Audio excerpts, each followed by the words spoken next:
The following is a King-Fisher media production. I'd like to welcome everybody to the In the Blood podcast. What we like to do every week is talk about how our relationship with self affects our relationship with others. And today I'm joined with somebody very special, Marius Germanus, who is probably one of the most qualified people I've come across to speak on this topic. The little bit he shared about his story, it got me hooked immediately because of the way life through challenging circumstances, his way, he managed to turn it around. I don't want to talk too much on his behalf when he's sitting right here and very, very capable of speaking on his own behalf. Marius, welcome to the show. Thank you, EC, for having me and for such a nice introduction. Okay, so what is it exactly you do and how did you start doing it? So my journey started from self-development. I got curious about life. I started asking questions. Why do I live like this? And like money-wise wasn't great. And I just started asking more questions than average, like what I used to do before. And when I started asking questions, I started reading books, watching podcasts, going to men's group, and different ways of kind of cleaning my brain from the programming which I had before. And then what happened was divorce. When my family looked as a perfect couple, we had our own business. We worked both in the business, what we lived from, and a lot of people looked up to us as we kind of have it nice. We look good, we have a flat, we have like everything sorted, life looking well. And that then the lightning struck. It's 14 years together, and when the decision was made, it felt like half of me was thrown into like just basically as damaged, written off. And then I knew that I will work on myself to the moment that I will be able to look at my woman the same way I looked to her up to the divorce, because I knew that one event can't change my way of looking at her. So I started my journey of self-discovery and finding my own ways, because when I heard the traditional psychologist saying to me that now it's gonna take me 1 year or 3 years of crying and like being depressed and grieved from that, Yeah. I was like, no, I'm too young. I was 32. I've spent 14 years with my woman, and I was like, I don't have 3 years of crying. Like there has to be a better way than that. And now when I come across like posts on Facebook, or I hear men talking about divorce, about marriage, about relationship in general, I see stuff just because I went through the journey. And now my relationship with my ex is amazing. Like we very good friends. I'm very grateful to have her in my life. She's raising our daughter, and I understand that not a lot of people can be so grateful for the relationship, and it means a lot. Like if you spend half of your life, 10 years, 5 years, or like a part of your life with one person, there was a reason for that. And it's up to us if we choose to see the gift which the crisis brings with it. So I started my way of helping people as something what I've done for myself, and I just couldn't live without doing it. Like I started talking, asking questions, and life keeps bringing me people, and I love joining. Like I love sharing my journey. It's not like I tell you, come to me and I just tell you, you do this, you do that. No, I'll ask you questions and you're gonna understand what you've been missing. It's exciting stuff when you figure out how to get along with somebody where you've had a massive conflict that has resulted in the end of, I can't say the end of the relationship, but the end of a chapter of the relationship where things have to become redefined. Yes, Because I very mean, very good. me like you, I mean, I can understand my ex-wife is one of my best friends. I love her more than just about any of my other friends because we've got that shared history. We have a child together. Yes. A lot of times people meet us together in a social situation and it shocks them that we're not romantically together. But I mean, romance might have been a problem, but everything else is still very, very much intact. She's still all of these wonderful things that I've always appreciated. And I mean, not just with somebody like that. I mean, I found with most people, we have more in common than we have in conflict. But the Yes, conflict, that's sexy, that's exciting, it catches our attention. yes, very Has good that been your experience as well? point. It's not like I see it in a bit different way. Like I'm very happy that that you have this type of relationship, and very good point that conflict is something sexy. People get addicted to sharp emotions, sharp feelings. It's easy to be like, ah, she's this and that, and like blah blah, like using different words Mm-hmm. and not looking to yourself. So it's like it's always easy, and I think that's actually part of educational system where we look on the outside whose fault it is. We're Right. looking for who's done the mistake. That's not gonna fix nothing. Like why? Like yes, you're gonna feel good about yourself for that second, but what did you do that the mistake wouldn't happen? What was your input on the situation? Have you tried to prevent it? Have you tried to say something, look something, think something different that it wouldn't happen? So my life after, especially after divorce, was like if something is happening, I need to look into myself first. If someone is acting one way or another, like that's one of my rules in the relationship. Like how you feel about me being me is your problem. That's because you see my act, like my behavior through your past lens, basically what you experienced in childhood, in teenage years, and I shouldn't change for you to be comfortable. That's you who have to deal with your traumas. I'm not saying that there's no situations where we kind of sit down, you explain me what happened, why is this happening, and how you feel about it. And then I can think about it like, yes, maybe I am an ass. Yes, sometimes I don't feel that I should be acting in that way or, a different way. But in general, your feelings is your responsibility. I can help you get through those feelings and we can share that, but it doesn't mean that I have to change in order for you to feel good. You have to work on your triggers. Why do you have the trigger? Why my smile, or like it's very actually very good point. Why my like on a Facebook, on a random girl's post is triggering you? What happened in your past for that to be a trigger? So yeah, there's a lot of situations and very small actually situations, especially in the social media time where we can put it up and like bring it as a trigger and use it as an example of like, I'm not changing. Like if I like the person, maybe I like the content, there's like a million reasons why I can like the post. And I will like the post if I like it. And if you get triggered, that's on you. I think it's a powerful thing when you come to a point in life where you realize that to a strong degree, offense is taken, it's not given, right? So it's not like I give myself license to be unkind to people, but at the same time, I realize that no matter how kind or careful I am, there is still room for them to get super, super triggered. And I have to give them space to deal with their stuff, just like Yes. I have to take time to deal with my stuff if I'm triggered. Yes. Works both ways.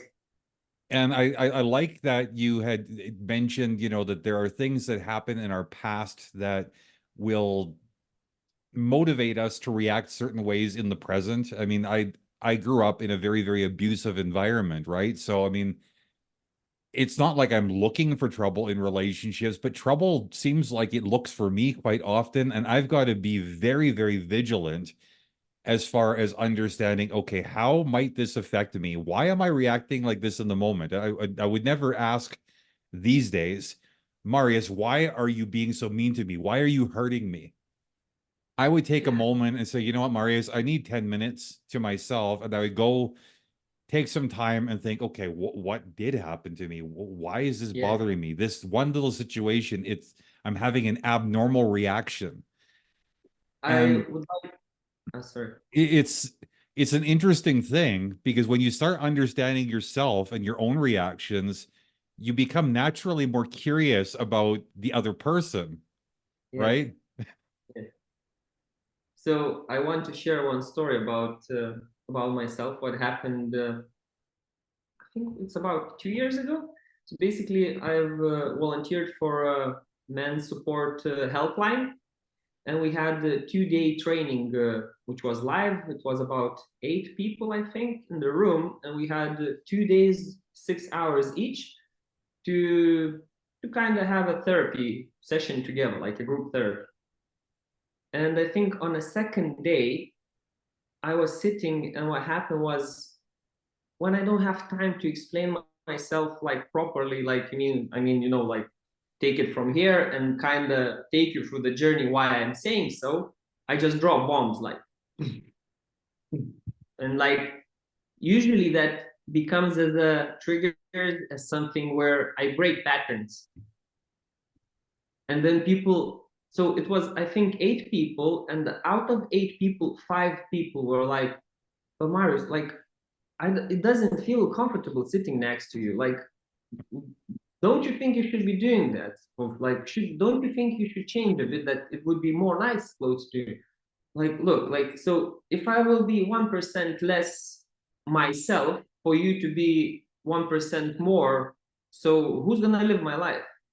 So I'm gonna meet someone else, and someone else is gonna be triggered about the way I am. So it's gonna be another 1%, turn from where I'm at now. Right. So it's not, and after we meet 100 people, they become so comfortable in our life, but then there's no me left in my life. So why would I need those 100 people in my life if there is no me left? Then another person was like, but maybe it's your security, like you're putting shields because you don't want to be sensitive, you don't want to feel. I'm like, no, I don't feel like that. I feel like me being authentic at the given moment, and it might be what you're saying might be true, but at the given moment, I don't feel that.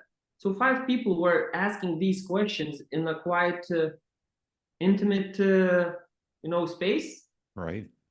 And I felt such a big stress. I was in a room, I kind of felt that I'm very cold, and I just went to take my winter jacket. I put it on, and what I do, I just kind of meditate and scan my body, like what's happening, like what is the cold about? And I understood that was probably first time in my life where I was vulnerable in a group, in front of a group of people, where I had to stand basically naked with my soul and stand my ground without trying to make them like me. Right. So that was a very kind of growing experience for me as well. I love being uncomfortable. I love being myself for whatever price it is. It's a powerful thing, and that's something that, I mean, I just turned 51 years old this year. And I would like to say I've had this figured out for a long time, but it's literally just the last 3 or 4 years where I've really, really gotten comfortable with this idea that when I am my authentic self in every situation, whether I'm by myself, I'm talking to you, I'm making posts on social media, I'm with my partner, any of these things, it's the same me all of the time. Yes. When you implement that system, I understand that feeling you're talking about where you're almost feeling naked and cold. Because I mean, when I get anxious, that's how it manifests in my body too. I get very, very cold on my skin. But after a while, it becomes so comfortable. You realize that, honesty, truth, transparency, these are very, very easy things to maintain because there's nothing to think about. I don't have to Yes. remember, okay, oh, how do I need to be with Marius? How do I need to be with somebody else? I'm just AC like 100% of the time. And I can also identify to a degree how that does sometimes make people uncomfortable, this confidence that comes along with it. Because I think quite often people they observe the confidence and they almost perceive it as a type of arrogance.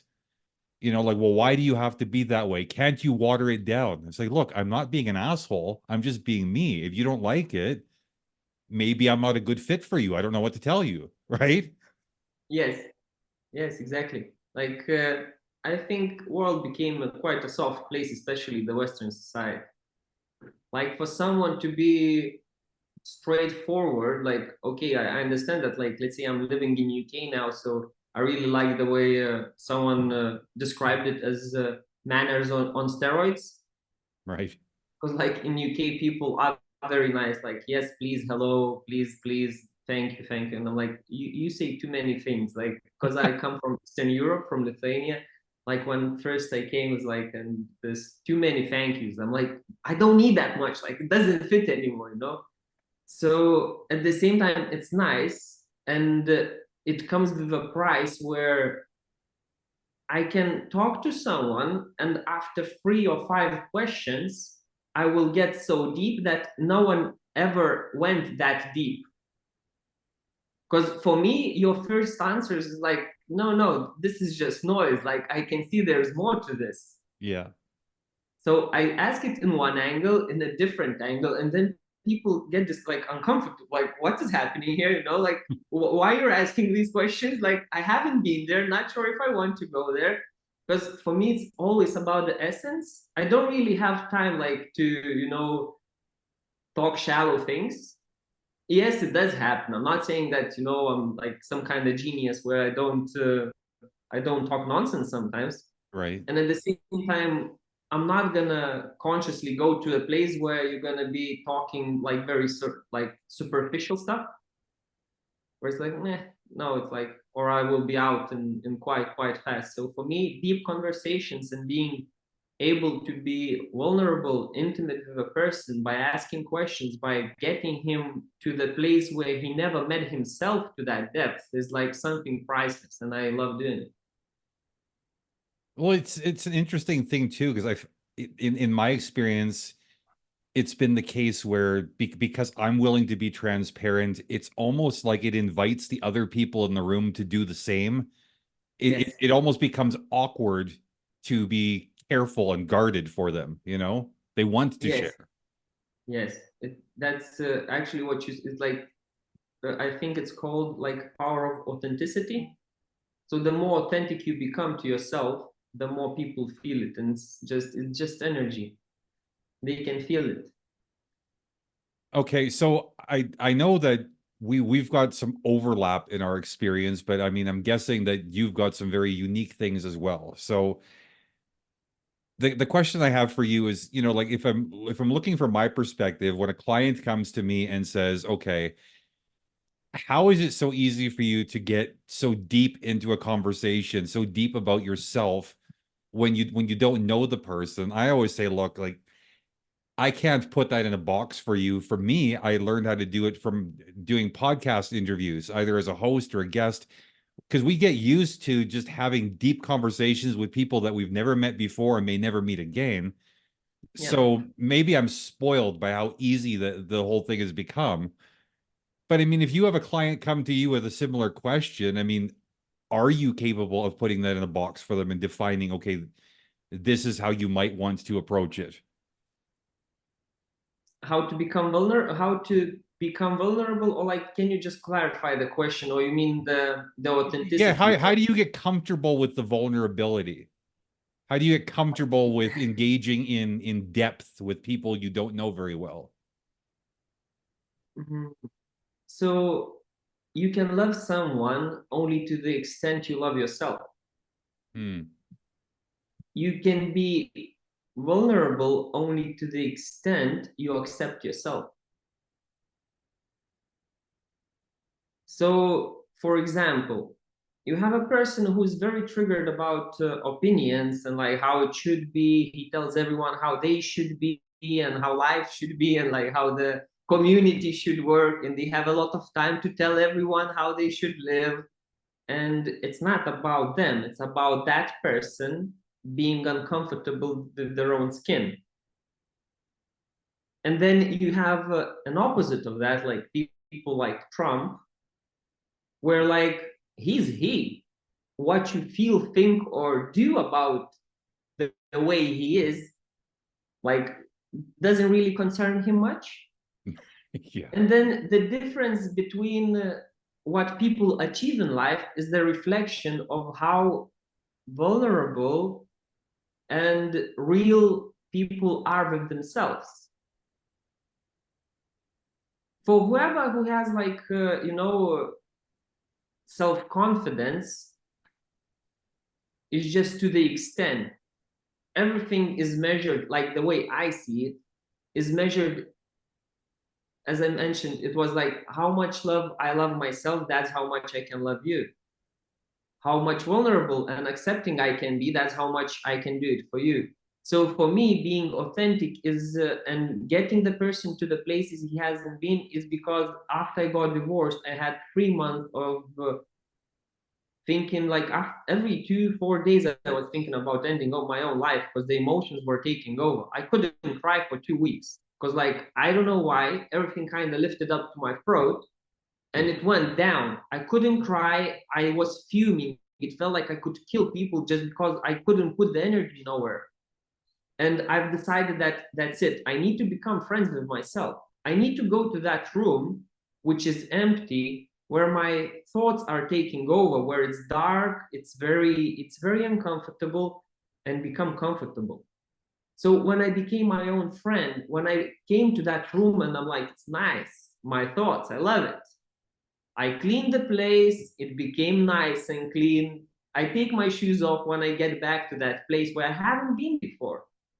That's how I can invite people to come there with me and stand there like side by side to take on as much as they are ready to take on at that given moment. And that's therapeutical. Like it heals.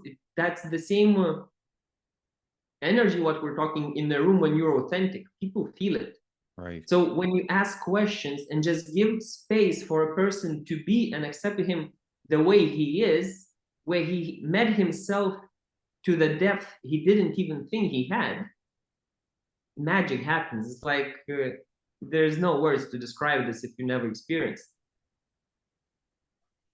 Yeah, it's exciting, and I like how you compared um, managing and cleaning out your emotional space to, how you would approach a physical space, because that's one thing I think it escapes so many people how connected our mental space is with our physical surroundings. And if I'm feeling a little bit down, I like coming into this room. I'm surrounded by things that are meaningful to me. um when I'm alone, it's the same thing. I mean, there's dark thoughts, there's troubling experiences that come to mind at inconvenient times. I can't push these things down. I mean, they are there, but I need to figure out, okay, what is a good place to put these where they become part of something comfortable rather than something I can't handle looking at right now. Yes, yes, very good point. Yes. So So, I mean, it sounds like a lot of what your approach is doing is, I mean, I started reading briefly in the last week about something called dialogue therapy, where you become in the habit of externalizing certain feelings, and I didn't realize for many years that I've already done this. Like I used to struggle with depression to the point where I would get suicidal. mhm. And it just because these sad feelings became so large and overwhelming, but at the same time, it was like there was no substance to it. If I tried to grab it, my fingers would go straight through it, but it was suffocating me just the same. And what I learned to do, and I mean, it's not like I'm a genius or that my therapist suggested it. It was by accident. I just thought, you know what? I'm going to start looking at this emotion like I would look at a difficult person, somebody who I can't avoid, maybe a coworker who is an asshole. I have to Yes, spend time with you. We have to get along. I can't make you go away, but at the same time, I really don't like you. So instead of feeling sad, I started looking at it as spending time with the sadness. The sadness was the name I gave to this feeling. And suddenly the sadness, it lost a lot of its power over me. So I was like, you know what, sadness? I don't like you. You're here. Oh well. I'm gonna do me things, and you go do yes, you things. yes. So that's the beauty of it. Like there's no big science here. Like the problem it becomes a problem because we're not comfortable feeling. That's that. That's that simple. You don't need fancy words to tell, like, this again. I'll use this word. Western society, like now I'm in UK, people are using a lot of labels, like, oh, he's this, he's that, like a child moved too fast, like boom, pills, some kind of label. And I'm like, can you just let people be? Can you just tell them to sit down, feel their emotions? Because our emotions, our feelings is just guiding us to kind of explore life, to live life authentically. And then you get to the point, school, teachers, society, oh, he's this, he's that, take some pills, and then at the age of 20, you have no idea why you're on this planet. When, like, then you sometimes need to get to the age of 30, 40, 50, whatever, where you like, you see that your sadness is like almost unmanageable, and you're like, okay, if you came here, like, okay, let's talk, let's sit down and see what you brought me. So if we do that like continuously, when it just comes, because those feelings are valid as well, they're there for a reason. They didn't come to hurt you, they're there. So you better get comfortable with them because you have them, Right. and then you can live a way more kind of alive life than you're living. I find your overall approach and philosophy fascinating, and it's again, maybe it's because I see to some degree a reflection of myself in it, because I mean, this conflict that you seem to expertly navigate is a conflict that I understand very well, because my grandmother, who was a very influential person in my life, was from Kiev, so she had that cold, hard Eastern European practicality. Yes. But the other strong woman in my life was my mother, who is from South Africa. And South African culture, much like British culture, there's a lot of formality, there's a lot of extra words. The process Mhm. is unnecessarily complicated at all times. And getting Yes. pulled between these two worlds, it causes your perspective to shift in ways that most people cannot possibly understand. Yes. Because it's like I hear you. It's like, okay, you're observing these things. You understand that there's a reason why they're there. You could appreciate the beauty of the stupidity almost. Yes. Yes. It is. But your It's like, Eastern European culture is telling you, like, there's got to be an easier way. yes. So that's why I'm grateful for myself. I'm grateful for the universe, God, that gave me strength to go that journey the way I went. Like, it's priceless. I was actually thinking about it. I think it was half a year later or a year later. I was just kind of walking in London because I lived in London after my divorce. And I was thinking, like, if someone would come to me and they'd be like, look, I give you £100,000, but you don't have the experience of the divorce. Like, you don't have the wisdom, you don't have the feelings. I would be like, nah, my friend, go do it yourself. I would not sell it for money. It's like, there's some experiences where you just, no matter how hard or how beautiful they are, there's just no price to that. The same way now I'm working with my brother from another mother in Boston in UK, and we have such a deep conversations where we both get each other to the point where it's like, you feel like you just want to leave your skin, and you understand that no, it's not the solution. Get comfortable there, like sit down, look in the eyes, feel what's happening, why it's happening, it's there for a reason, what is the message, and how you want to guide further. Because it's easy to run away, it's easy to quit, it's easy to change, but where is going to get you? What's next? It's going to be the same lesson with a different face, with a different package, but like, it's just a matter of time when you're gonna get there, and you will still have to solve it. So maybe if life brought it to you, deal with it here and now. Well, it makes sense. I mean, here in North America, we have a saying: wherever you go, there you are. Yes, exactly. Okay, so I mean, we're getting close-ish to the end of our time here. I mean, not like right at the end, but I don't want to like monopolize what I want out of the conversation the whole time. I want to give you an opportunity to just freely talk about yourself in as self-absorbed of a way as you would like, to let people Sure. know, like, is there anything that we've missed so far in the conversation that you think everybody needs to know? I'll just kind of highlight what I think is important. So the main thing is about creating a relationship with yourself.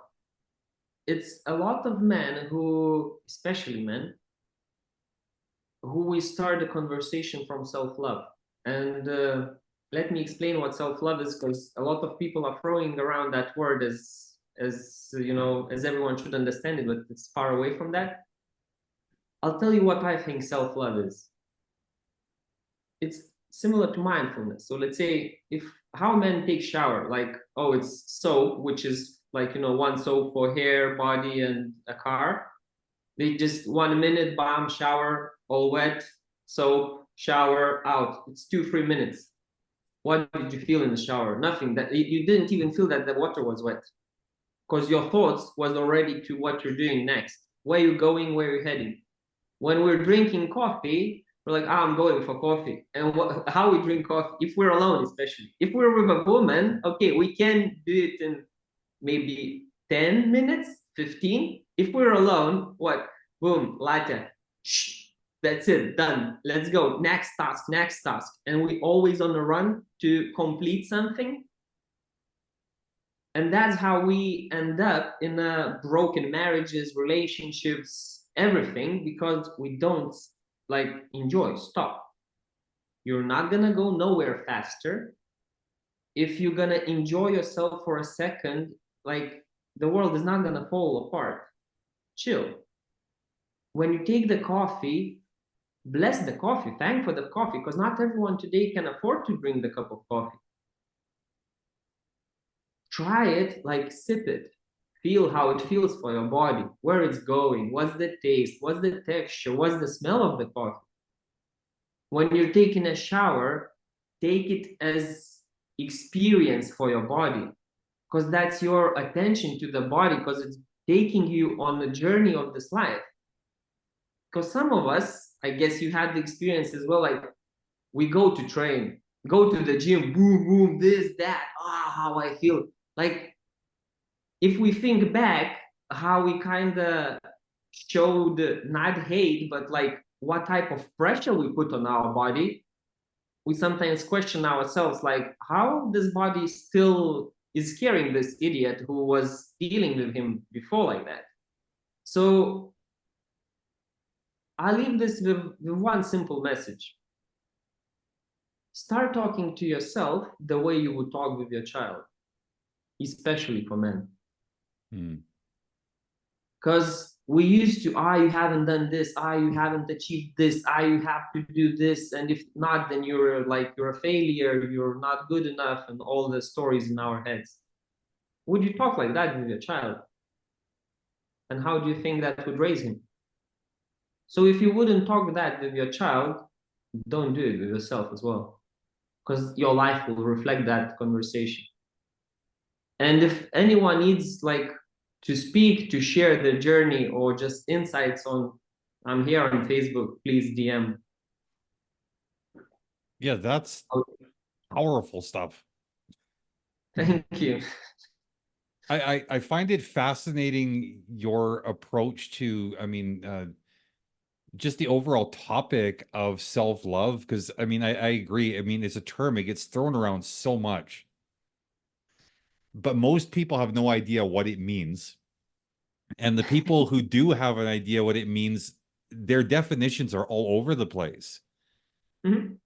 I mean, I used to really, I would shy away from the term self-love, because I mean, to me, somebody says self-love, I just start thinking, okay, I was a teenage boy once too. I spent a lot of time loving myself, you know, but that's where my mind went. And I realized it's like, no, it doesn't have to be anything crazy or over the top. It's just immersing myself in the current moment. I don't have to, put rose petals in my bathwater. Yes. It's like you say, you can just enjoy the taste, the aromas, the textures that life has to offer, and gain an appreciation. And that overall habit of appreciation, I think it does empower all of our relationships. I mean, most especially the relationship with self. Yes. But I think like most people who have been to any sort of relationship coach, relationship therapist, trust seems to be like more the focus of things. And I get a little squeamish with that because I find trust, it's another one of those things. It's sexy, it's exciting, but Mhm. appreciation and curiosity, that's where the power is. Forgiveness, even, which ties Like into those two. that's where the hard part is. When we're coming to relationship challenges with or psychological challenges, like let's say 6 years ago, I would say that it's nonsense. I would be like, psychologist, this all, someone is telling me how to think. Like, what you talking about? When divorce happened, I had kind of a baggage of knowledge, but I didn't have the wisdom how to use it. So I understood that my divorce happened, that I would kind of grow the muscle on the skeleton of knowledge, that it would become a wisdom. Hmm. And when I applied all the knowledge, now I don't need to think. Like, I talk to the person and information just kind of flows through me. So I think it's important that we would empower ourselves to not only know, but to let ourselves experience that. Otherwise, it's useless. Till it's not an experience and knowledge, it's not a full wisdom. That's how I see it.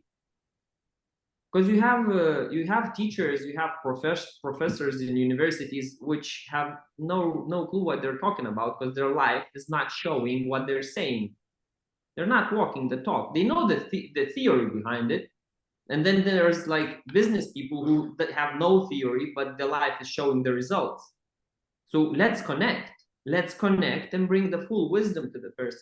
And it's easy to get lost with all the therapies and different names for it. Because why I'm into relationship coaching, because that's something what leads me from age of 14. I remember I always was looking for conversations, for deep conversations, for uncomfortable conversations, and I was always comfortable there. And I started studying coaching. I understood that most of the techniques I already knew by my instinct. It was just me learning by asking questions. And when I just kind of put the names to, like, it's that technique, but in the end of the day, that doesn't change. As long as there is the result, I'm happy. But for the result to happen as well, the person has to be ready to for the change, because it's not easy. You know it yourself. It's not a sweet spot in the beginning to be in, but after, like, for me, it's usually like 2 3 months, and like you're in a way better place. And that's everyone who's going for therapy, psychologists, have one session to feel how you feel about the person. Is he able to offer you like tangible results? What's going to happen after 4 sessions? What we're going to do in 10 sessions? Like, what you can expect? What's the journey? Because you can go to some of those people for 10 years and still don't have any results. Like, there's different approaches to life. Not everyone who's going to psychologist really wants results. They're just going there to have a card. Oh, I'm doing the job. It's the same like having a gym membership. Oh, I have a gym membership, but you're still fat, or like you're still out of shape. Well, I have gym membership. Like, that's how people kind of live this life. Okay, so if somebody is ready to start embracing these changes for real, not just buying a membership, if somebody's looking to engage in this journey of like how you put it, putting the muscles onto the skeleton and developing the wisdom, and they want to explore and see how good of a fit it is, maybe taking this journey with Marius, what is the best way to get in touch with you? Facebook or Instagram, I can send you the links. It's like Marius Germanis on Facebook. Everyone can DM, and I will definitely reply, because I love contacting people. Fantastic. And then, yeah, for anybody who's listening, as always, I'll put links in this week's show notes so that you can get a whole of Marius. I mean, obviously, as we've all heard the last little bit less than an hour or so, I mean, this is a person who's got tons of great stuff to share. I have nothing but respect for your perspectives and your insights, not just the stuff where I agree with you because it's similar to my own approach, but You've mentioned a few things that have given me pause for thought, that have sort of challenged some of my comfortable positions. You've given me some thinking to do now as well, which is great. I mean, all of us, we Thank you. need to bump up against each other so we can learn from each other. I mean, it's Exactly. not all about teaching each other. Teaching is fun, it's easy, but learning, I don't Yes. know. I think that could be fun too if you give it a chance. So, Marius, I sincerely appreciate you taking the time today. Your insights, again, just such powerful stuff, and I wish you all the best in your coaching and in your relationships moving forward. Thank you, AC, for having me here. It was brilliant conversation, and one thing which I want to share, like I could see it from your face and from your eyes. Like that's how I read people. Like I can see that you're alive. I can see that you're kind of moving, and just look after it. That your journey, it started, and it's beautiful to see people who are inspired to be on their own journey. So it was a pleasure for me to speak to you and to connect with you. Very, very much appreciate that. Again, Marius, thank you for joining us. Thank you, everybody else, for listening. And until next week, my friends, much love. Thank you. Bye.